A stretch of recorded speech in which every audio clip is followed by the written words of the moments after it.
Bonjour à tous, cette capsule vidéo a pour but d'expliquer du point de vue des neurosciences computationnelles la règle de plasticité STDP ou Spike Timing Dependent Plasticity en anglais.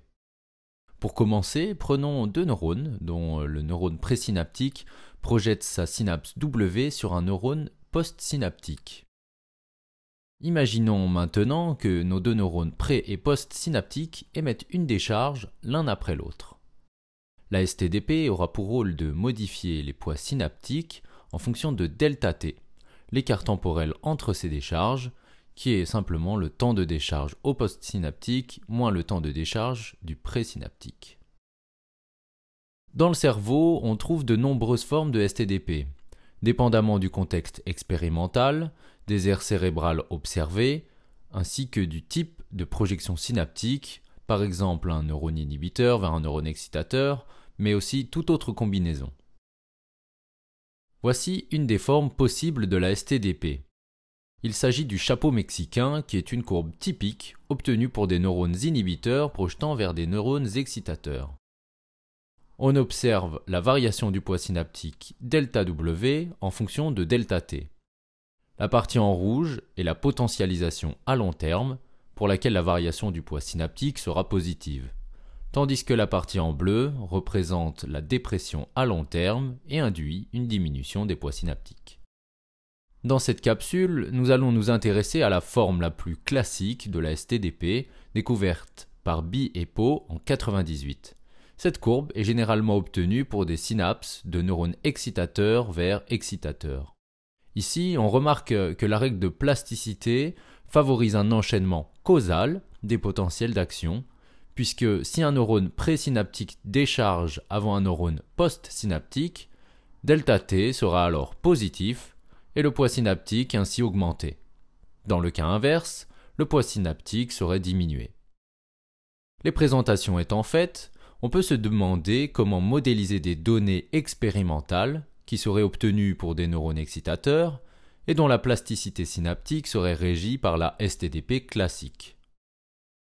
Par ajustement des courbes expérimentales, nous trouvons que la potentialisation à long terme, pour ΔT positif, se modélise précisément par une exponentielle décroissante et la dépression à long terme par une exponentielle croissante, qui serait multipliée négativement.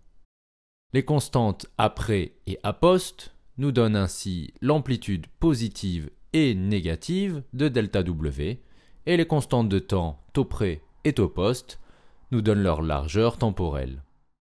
Maintenant, nous allons expliquer comment implémenter cette règle d'apprentissage dans un réseau de neurones à décharge afin de pouvoir reproduire la courbe précédente. Pour commencer, nous allons associer au pré- et post-synaptique une variable après et apost. Ces variables sont des traces de l'activité synaptique. Leur dynamique est donnée par ces équations différentielles du premier ordre et vous avez peut-être remarqué que la solution de ces équations est également une exponentielle. Lorsqu'une décharge a lieu au présynaptique, la trace du présynaptique est incrémentée d'une constante grand A pré. De même, lorsque la décharge a lieu au postsynaptique. Regardons maintenant comment varient ces traces au cours du temps. Lorsque le neurone présynaptique décharge, on observe un incrément de la variable après, suivi d'une décroissance exponentielle. Et de même, lorsque le neurone postsynaptique émet à son tour une décharge. Toujours dans le même exemple, quand une décharge est émise par le neurone présynaptique, nous allons incrémenter le poids synaptique de la trace du postsynaptique. Et lorsqu'une décharge est émise au postsynaptique, le poids est incrémenté de la trace du présynaptique. Vérifions maintenant que nous avons le comportement voulu. Lorsque la décharge du présynaptique a lieu, la trace présynaptique est augmentée. Le poids reste constant car la trace du postsynaptique est encore nulle.